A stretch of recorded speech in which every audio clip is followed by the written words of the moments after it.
e senhores! Tudo bem com vocês?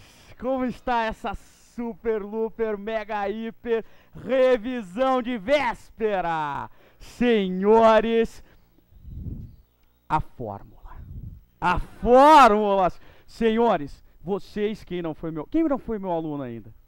Não esqueçam da fórmula, senhores, não esqueçam.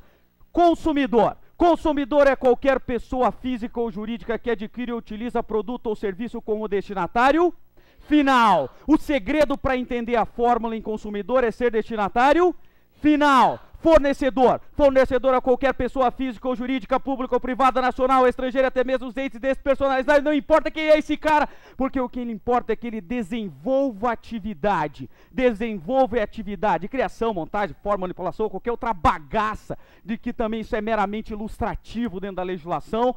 Desenvolva atividade no fornecimento de produto ou serviço. Tudo que vocês forem responder, qualquer exemplo que tenha na prova de vocês, vocês não respondem. Põe na fórmula. Põe na fórmula. Cabendo na fórmula é relação de consumo e se aplica o Código de Defesa do Consumidor. Serviço. Serviço. Produto é qualquer bem móvel, imóvel, material é material. Isso é relevante. Qualquer coisa é um produto. Serviço é qualquer atividade colocada no mercado de consumo mediante remuneração. Tem que ter remuneração. Inclusive a natureza de crédito, bancária, securitária ou qualquer outra natureza dentro do banco. Certo? Qualquer. Salvo as relações de caráter trabalhista. Salvo as relações de caráter trabalhista. Muito cuidado com isso. Então, remuneração e não pode ser relação de caráter trabalhista. Duas exceções no que tange aos bancos. Duas exceções não se aplicam ao Código de Defesa do Consumidor. Quais são elas? Taxa de juros. Taxa de juros. Lembram de juros de 1% ao mês? Existe? Não, isso é lenda urbana, senhores, é igual mula sem cabeças, a dona Bétega que anda aqui no pátio de noite, isso é tudo mentira, isso não existe, certo? É lenda urbana, certo? Juros de 1% ao mês é lá na justiça, lá é os juros legais, banco não é obrigado a fazer. Dois é o que vai aparecer na prova de vocês. Transação de intermediação de moeda na economia, transação de capital estrangeiro, venda, compra e venda de dólar. O que não se aplica ao Código de Defesa do Consumidor? Na variação do câmbio. Na variação do câmbio, desde que tenha sido prestadas informações suficientes e adequadas sobre a fruição e riscos. Tranquilo, senhores? Sim ou não? Fácil, médio, difícil? Facile você. Inversão do ônus da prova. Ou como disse uma vez o aluno, professor, você podia me explicar qual que é a inversão do ônibus da prova? Hã? Inversão, inversão do ônus da prova. Inversão do ônus da prova. Quem tem o dever de provar? Quem alega. Quem alega tem que provar, porque todo mundo é inocente até que se prove o contrário, certo? Até que se prove o contrário. E ninguém é obrigado a produzir prova contra si mesmo. Então, em regra, quem alega tem que provar. Mas o Código de Defesa do Consumidor traz um benefício chamado a inversão do ônus da prova. E na inversão do ônus da prova, o consumidor alega, mas quem tem que provar é o fornecedor. Isso é regra ou exceção? Exceção. Contudo, a inversão do ônus da prova ela está prevista em 4 dispositivos. No artigo 6º, inciso 8º, e lá de fato é exceção. Quando, a critério do juiz, segundo regras ordinárias de sua experiência, for verossímil a alegação ou o consumidor hipossuficiente. Então, em regra, a inversão do ônus da prova é exceção, mas excepcionalmente ela é regra. É o jogo de palavras com o professor Ayrton, né? Senhor. Em regra, a inversão do ônus da prova, ela é exceção, mas excepcionalmente ela é regra. E quando ela é excepcionalmente, ela é regra? 3 momentos. Parágrafo 3º do artigo 12, parágrafo 3º do artigo 14 e artigo 38. Quando eu estou falando de danos na relação de consumo, quando eu estou falando de fatos, porque diz o Código de Defesa do Consumidor, o fabricante, o produtor, o construtor e o importador só não será responsabilizado quando ele provar. E aí ele tem que provar as excludentes de responsabilidade, que são 3, lembram delas? Sim, claro que sim. Que não colocou o produto no mercado de consumo. 2, que embora tenha colocado o produto no mercado de consumo, o defeito inexiste. Ou 3, culpa exclusiva da vítima. Lembram-se? Vocês vão passar no Banco do Brasil, sim ou não? Sim. E quando vocês passaram, onde é que vocês vão passar o feriadão, sabadão sertanejo com sol, aonde? Estudando na aprovação. Em Bombinhas, lembram? E aí você vai ligar o Super Looper Mega Hiper secador de cabelo no 220, culpa exclusiva do consumidor. Cuidado com isso aqui, não há responsabilidade, mas é o fornecedor que tem que provar, é ele que tem que provar. E também no parágrafo 14, parágrafo 3º do artigo 14, nós temos a excludente da responsabilidade na mesma situação para o prestador de serviço. E no artigo 38, a inversão do ônus da prova para correção da veracidade e informação publicitária. Cuidado com isso aqui que é muito importante. Tranquilo, senhores? Bom, de todos os problemas que nós temos na relação de consumos, eles serão fatos ou vícios. Fatos ou vícios. Qual que é o mais grave? Fatos. Fato, ele é mais grave. Quem é responsável por fatos? O fabricante, o produtor, o construtor, nacional ou estrangeiro e o importador. De novo, o fabricante, o produtor, o construtor, nacional ou estrangeiro e o importador. De novo, o fabricante, o produtor, o construtor, nacional ou estrangeiro e o importador. Preciso falar de novo? Então, vou perguntar, lembra? Então, vou perguntar. Você tá lá saindo da loja de celular. Quando você está saindo da loja de celular, o celular explode. Puf, metade cabeça, metade crânio. Pode voltar a encher os picuados do cara da loja? Não, senhoras e senhores. Eu falei comerciante? Não, porque só é responsável por fatos o fabricante, o produtor, o construtor, nacional ou estrangeiro e o importador. Cuidado com isso. Contudo, esta é a regra. Esta é a regra. E como é que se responde por fato? Independentemente da existência de culpa. Uau, senhores! Bom, mas o comerciante é igualmente responsável também em 3 exceções apenas. Quais são elas? 1. O fabricante, produtor ou construtor não puderem ser identificados. 2. Embora haja identificação, ela não estiver clara. 3. Quando o produto perecível estiver armazenado de maneira inadequada. Lembra do exemplo? Você vai lá e compra um iogurte no mercado. Tem um bolor. O que você faz? Letra A. Joga o bolor e come o iogurte. B. Vai ao supermercado e faz um escândalo, porque provavelmente o produto perecível foi armazenado de maneira inadequada. Ou letra C, come o iogurte com o bolor, porque o que não me mata me fortalece. Qual a alternativa correta? Letra B, de bombonzinho. B, de bombonzinho. Tranquilo, senhores? Sim ou não? Beleza? Cuidado. Vício, vício, vício. Quando eu estou falando em vício, eu estou falando, ele é menos grave, eu estou falando em trocas. Normalmente eu estou falando em trocas. Que lógico, eu estou falando em fato. Você comprou um celular, explodiu, metade cabeça, metade crânio. Você vai querer trocar o celular por um outro que explode do outro lado, para ficar só crânio? Aqui não, você está falando de indenização, está falando outras coisas e tal, não sei o quê. Bom, você comprou um produto. O vício, ele é um problema no quê? Na qualidade, na quantidade ou na divergência entre a oferta e o apresentado. Joia? Sim ou não? Sim. Lembra? Você comprou o Super Looper Mega Hiper Ferro Rosa Pink Cintilante, né? É um ferro fantástico, ele é maravilhoso. Quem não foi meu aluno? Levanta a mão. ele passa a roupa sozinho. Uau, senhores! E aí você tá lá, comprou aquele Super Looper, pagou 680 pila e no dia seguinte ele deu problema. Você pode chegar lá na loja e começar a fazer um escândalo, jogar o ferro para dentro da loja? Não! Cuidado com a regra de troca. Cuidado com a regra de troca. Você não pode. O parágrafo 1º do artigo 18, ele é claro. Não sendo o vício sanado no prazo máximo de 30 dias, pode o consumidor exigir alternativamente a sua escolha. Ou seja, o fornecedor tem o direito de tentar consertar os produtos viciados.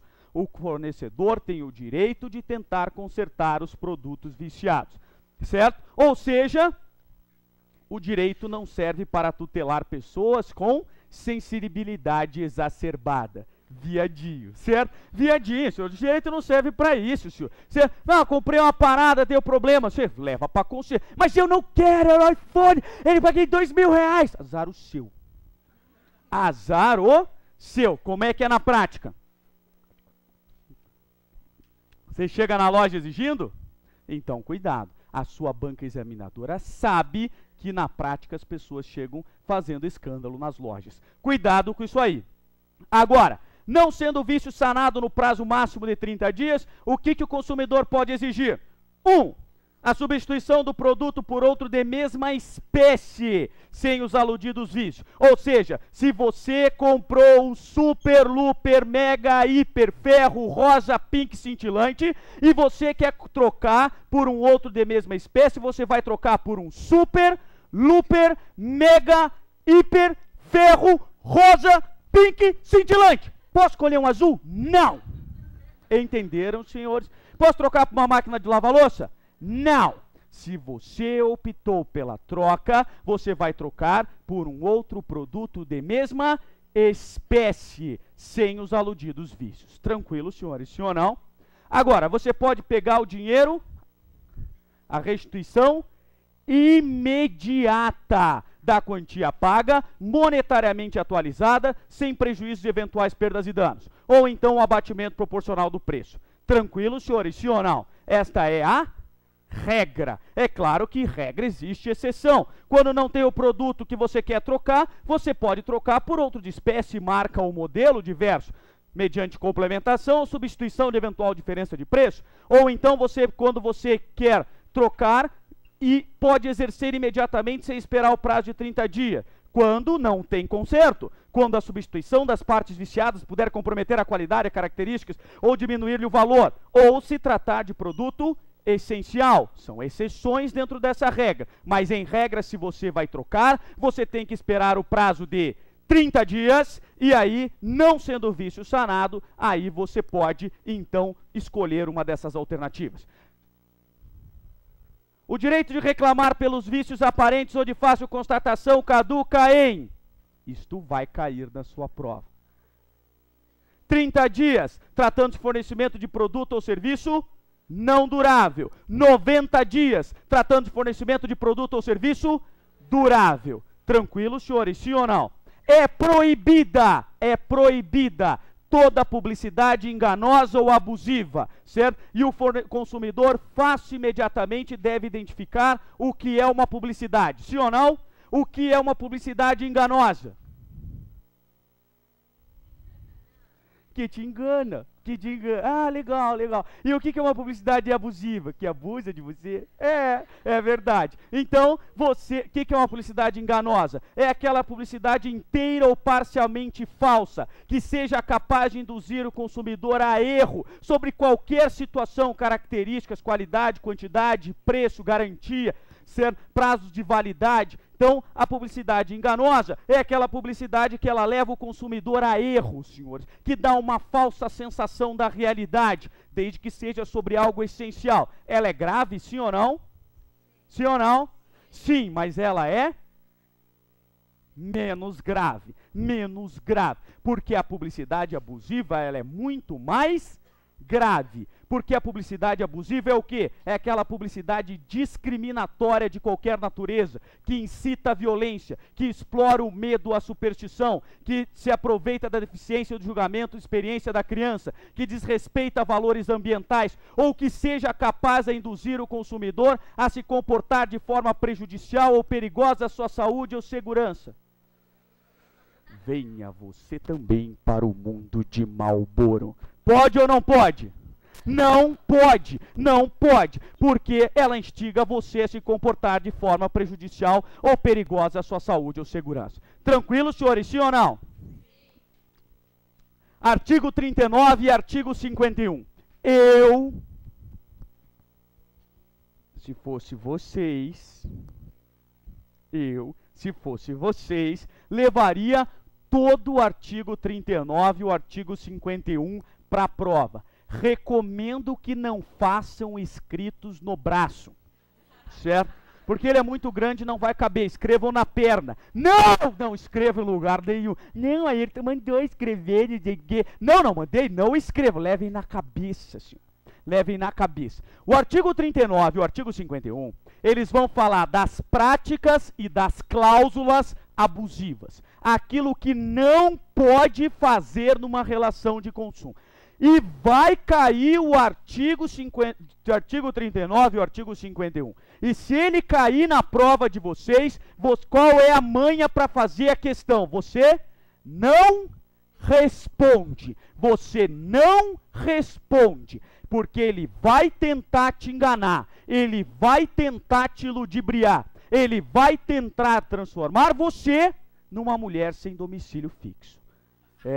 Senhores, uma mulher enganada, uma mulher ludibriada. E mulher sem domicílio fixo não casa, não casa. Vocês sabem o que é uma mulher sem domicílio fixo, sim ou não? Aquelas mulheres que trabalham em casas de tolerâncias, casas de permissão, certo? Mulheres enganadas, certo? Então, você e mulher enganada não casa. E toda mulher quer casar, sim ou não? Sim, senhor. Toda mulher quer casar. A mulher quer casar para manter o relacionamento. E o homem não quer pelo mesmo motivo, manter o relacionamento. Uma coisa engraçada. Bom, mas o fato é que você não vai... Eu tô falando que ele vai te enganar. Você não... eu tô falando. Aí você vai pra prova, ele vai te enganar, você te... Aí, ele me enganou. Não fala comigo. Não fala comigo. O que você vai fazer? Vai pegar a carona pro primeiro caminhoneiro e vai fugir pro interior. Porque eu tô falando que ele vai te enganar. Entenderam, senhores? Sim ou não? Então você não responde. Você primeiro pergunta para a questão. Ele quer saber o que pode ou o que não pode. E você escreve do lado, pode ou não pode. Por quê? Porque ele vai falar, são nulas de pleno direito as cláusulas contratuais estabelecidas no artigo 51, exceto. Não são nulas de pleno direito as cláusulas contratuais estabelecidas no artigo 51, exceto. Pode, não pode. E é isso que você vai devagar. Vê o que ele está te perguntando. E nas alternativas, os senhores não respondem. Os senhores escrevem uma a uma das alternativas, pode ou não pode. Pode ou não pode? E aí você vai identificar o que ele está te perguntando. E o que não pode? Não pode fazer venda casada, sim ou não? Você, entre as práticas abusivas, entre outros, condicionar o fornecimento de um produto ou serviço à aquisição de outro produto ou serviço, bem como, sem justa causa, a limites quantitativos. Não pode limitar a quantidade. Não pode limitar a quantidade. Cerveja boêmia, R$1, no máximo 12 por cliente, não pode. Não pode. O limite é o estoque. Você pode chegar lá e falar assim, eu vou levar todo... Não, melhor, fecha a porta do mercado que eu vou levar o mercado inteiro. Não pode limitar a quantidade. Mas eu estou falando da quantidade, não estou falando da qualidade. Posso limitar a qualidade? Senhores, Lembra do exemplo. Posso limitar a qualidade? Lembra do exemplo. Eu tenho a Barbie solteira, a Barbie casada e a Barbie divorciada. A Barbie solteira custa lá R$19,90, a Barbie casada custa lá R$99,90 e a Barbie divorciada custa R$399,90. Estou limitando a qualidade. A Barbie solteira custa R$19,90, que vem a Barbie, o vestido de festa da Barbie e a bolsa de festa da Barbie. Sendo a Barbie casada custa R$99,90, que vem a Barbie, o Ken e o carro do Ken, certo? E a Barbie divorciada, ela custa R$399,90, que vem a Barbie, a casa do Ken, o carro do Ken, a lancha do Ken. Então, eu estou limitando a qualidade. Posso? Sim ou não? Cuidado com isso, que eu não posso limitar a quantidade. Quantidade. Tranquilo, senhores? Sim ou não?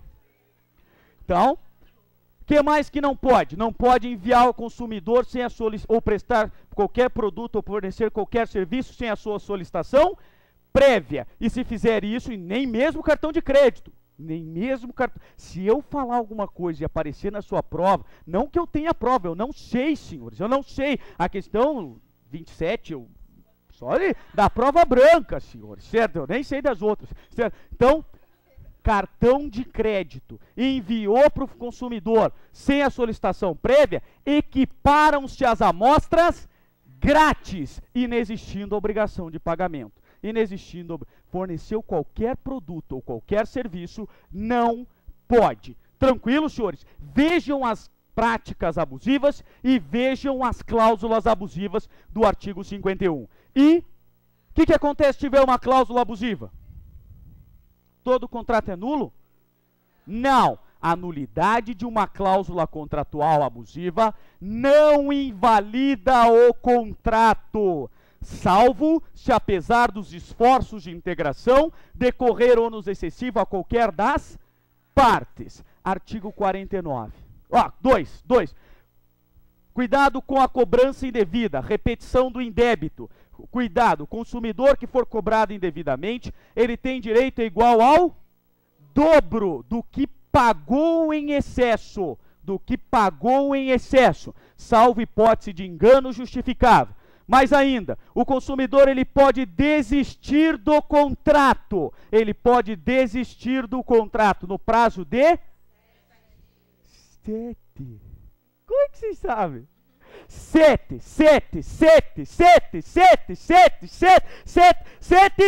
em homenagem a Dona Baratinha, senhores. Lembra da Dona Baratinha? Ah, barata diz que tem 7 saias de filó. Por que ela diz 7 saias de filó? Por que ela não diz 8, ela não diz 15, ela não diz 10, ela não diz 7 saias úteis de filé? Ela fala 7. Por quê?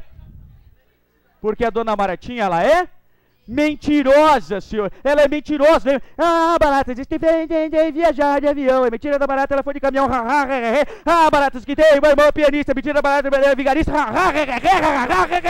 É uma mentirosa. 7 não é conta de mentiroso?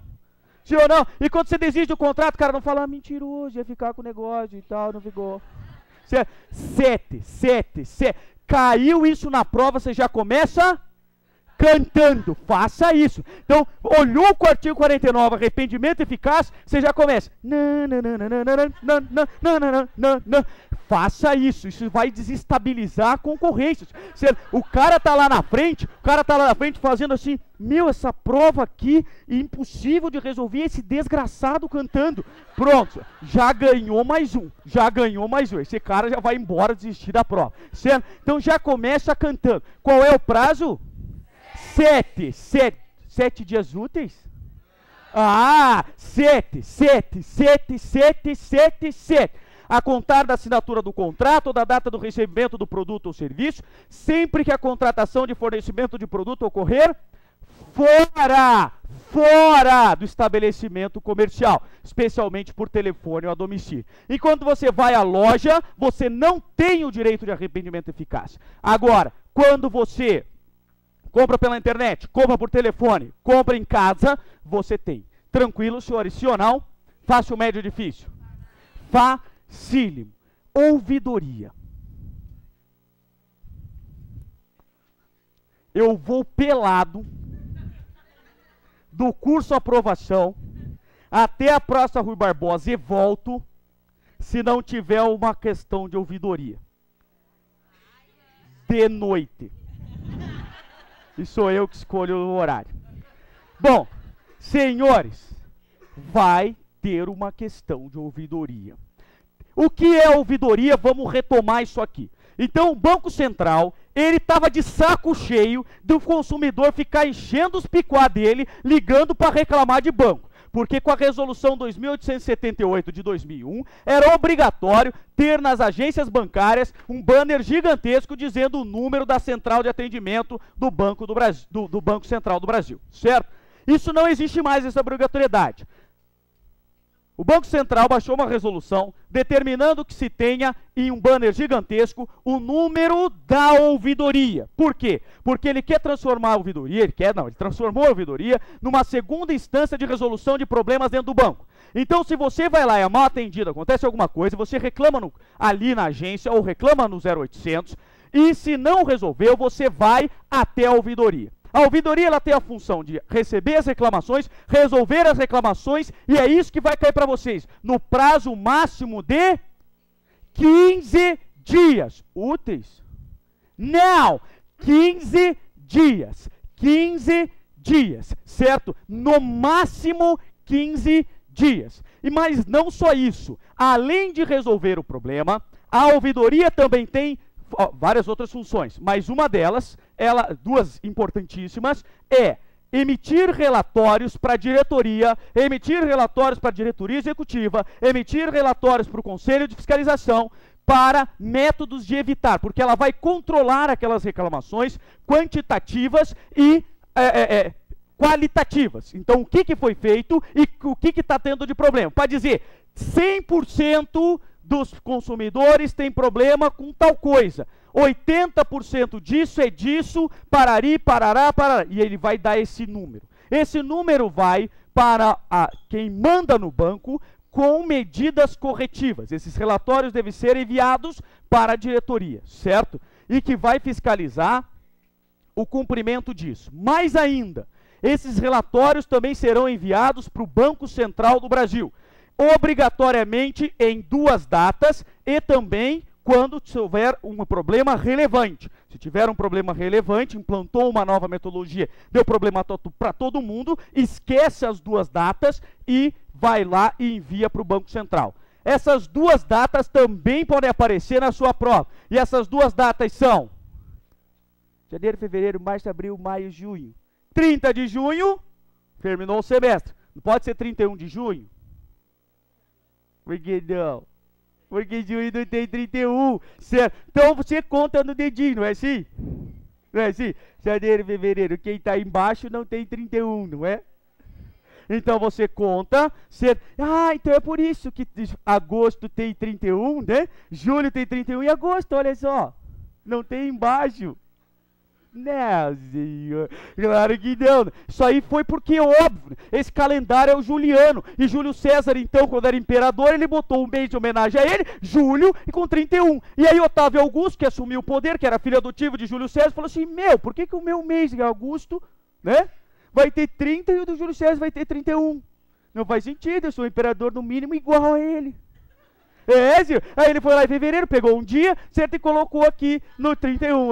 Senhor. É por isso que nós temos 31 em mês de julho e no mês de agosto. Agora, o que acontece? Depois isso foi revisado lá pelo padre Gregório. E é o calendário que a gente segue hoje, o gregoriano. Mas o fato é que você conta vários dedinhos para contar. Então, no final do semestre, 30 de junho e 31 de dezembro. Acabou. É isso que vai ter que fazer. Tranquilo, senhores? Sim ou não? Alguma dúvida? Alguma certeza? O direito é feito de incertezas, senhores. Essa é a grande emoção. Senhoras e senhores, muito obrigado pela atenção de vocês. E eu parabenizo a todos pela busca do conhecimento. Um bom dia para vocês, uma excelente prova e amanhã, sucesso, senhores! Aê!